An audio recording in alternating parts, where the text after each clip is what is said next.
Hello friends, आप सभी का स्वागत है मेरे इस यूट्यूब चैनल पे। आज हम बात करेंगे मॉर्गन हाउसेल की famous book the psychology of money की बुक समरी के बारे में।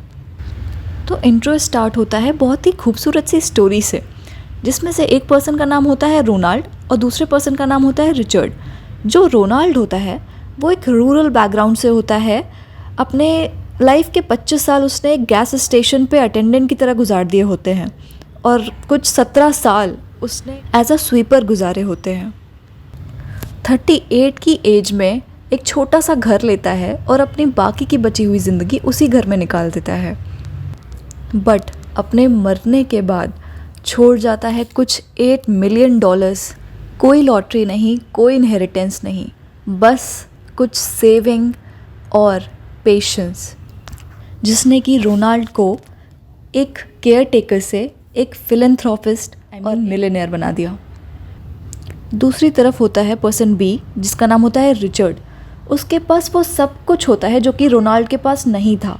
हार्वर्ड से पढ़ाई, एक सक्सेसफुल करियर इन फाइनेंस, बहुत ही बढ़िया बिजनेसमैन की टॉप 40 बिजनेस सेवीज में उसका नाम आ चुका होता है। सन 2000 के लगभग वो एक घर के लिए बहुत बड़ा लोन लेता है अपना घर बनवाने के लिए, जिसका कि मंथली उसको मेंटेनेंस करीब $90,000 का होता है। फिर क्या था, फिर आते हैं 2008 के फाइनेंशियल क्राइसिस और उसके पास तब कोई भी लिक्विड असेट्स नहीं होते हैं। हाई डेब्ट की वजह से वो 2008 में बैंकक्रप्ट घोषित कर दिया जाता है। ऑथर आपको इस स्टोरी के थ्रू यही बताना चाहते हैं कि पैसा कमाना यानी कि फाइनेंशियल सक्सेस कोई हार्ड साइंस नहीं है और ना ही ये केवल किस्मत से आता है, बट ये डिमांड करती है थोड़ी सी इंटेलिजेंस, थोड़ा एफर्ट और बहुत सारा पेशेंस। तो आने वाले चैप्टर्स में हम लोग सीखेंगे साइकोलॉजी ऑफ मनी, यानी कि पैसों का मनोविज्ञान किसे कहते हैं। हर एक व्यक्ति जिसकी अपनी अपनी राय है पैसों को लेके, वो कोई भी व्यक्ति गलत नहीं है, क्योंकि हम सभी दुनिया के अलग अलग कोनों से आते हैं, अलग अलग इकोनॉमीज़ में पैदा हुए हैं, अलग अलग परिवेश में पड़े बले हैं और हम सभी ने डिफरेंट लर्निंग्स ली हैं पैसों को लेके।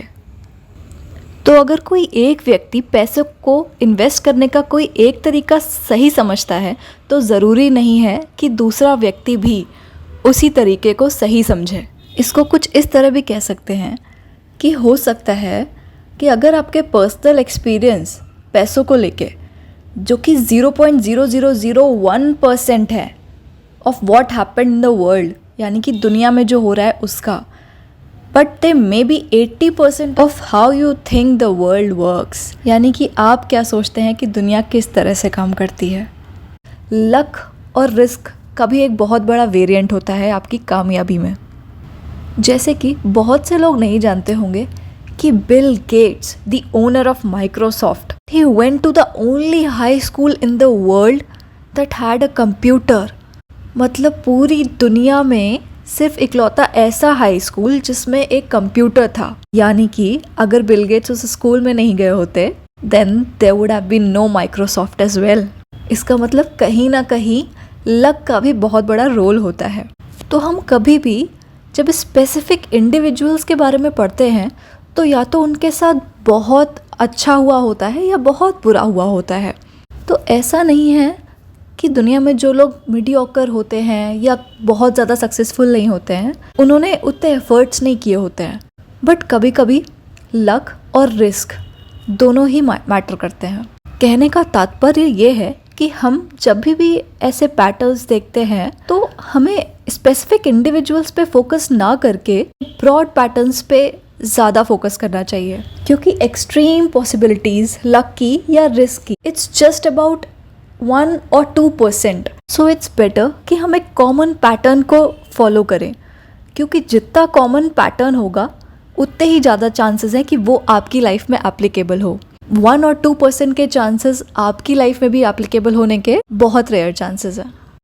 सो moving on to third chapter, जिसका नाम है नेवर इनफ, यानी कि पैसा कभी भी बहुत ज़्यादा नहीं होता। आपने वो लाइन तो सुनी होगी ना, स्काई हैज़ नो लिमिट। उसी हिसाब से बहुत लोगों को और ज़्यादा अर्न करने की, और ज़्यादा सक्सेसफुल होने की, and all they want is more and more and more. And जिसके पास जितना भी होगा ना उसको सामने वाले से हो सकता है कम ही लगे, किसी ना किसी से तो कम होगा ना। एंड वेल्थ का कोई सेटिस्फैक्शन नहीं है। तो ऑथर हमें यही समझाना चाहते हैं कि हमारे पास जितना भी होगा हमें काफ़ी नहीं लगेगा, एंड कहीं ना कहीं तो रुकना पड़ेगा ना। उस चक्कर में हम बहुत बार ऐसा करते हैं कि हमारे पास जितना भी होता है हम वो सब भी लगा देते हैं, उसके बाद जितना होता है हमारे पास हम वो भी खो बैठते हैं। तो सबसे ज़्यादा डिफ़िकल्ट फाइनेंशियल स्किल जो है वो है स्टॉप मूविंग, यानी कि know your limits. So you need to stop and think.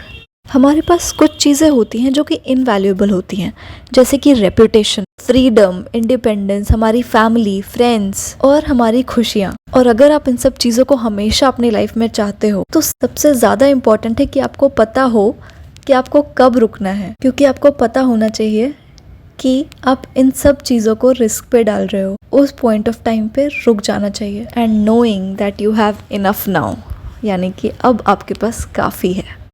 Chapter number 4 is confounding compounding, यानी मल्टीप्लिकेशन ऑफ मनी। क्या आप सभी इस बात को जानते हैं कि वॉरेन बुफे की $84.5 बिलियन की नेटवर्थ में से $81.5 बिलियन उन्होंने अपने 65th बर्थडे के बाद कमाए हैं। स्ट्रेंज ना? और इससे भी ज़्यादा स्ट्रेंज सुनने वाली बात यह है कि उन्होंने ये इन्वेस्टिंग तब से स्टार्ट कर दी थी जब से वो महज 10 साल के ही थे, और 65 ईयर्स बाद उनकी ये सभी की इन्वेस्टमेंट ने स्काई रॉकेटिंग प्राइसेस को टच किया। तो ज़रूरी नहीं कि गुड इन्वेस्टिंग उसे ही कहते हैं जिससे कि आप हाईएस्ट रिटर्न कमाते हैं, बट गुड रिटर्न्स उन्हें कहते हैं जिनके साथ आप स्टिक कर सकते हैं एक बहुत ही लंबे पीरियड तक। एंड आपके पास पेशेंस होना चाहिए आपकी वेल्थ को कंपाउंड करने देने का। सो फ्रेंड्स, ये था इस बुक की समरी का पार्ट 1। पार्ट 2 के लिए हम जल्दी मिलते हैं। और अगर आपको ये कंटेंट एंड वीडियो पसंद आया हो so please like and subscribe to my YouTube channel, and thank you for watching.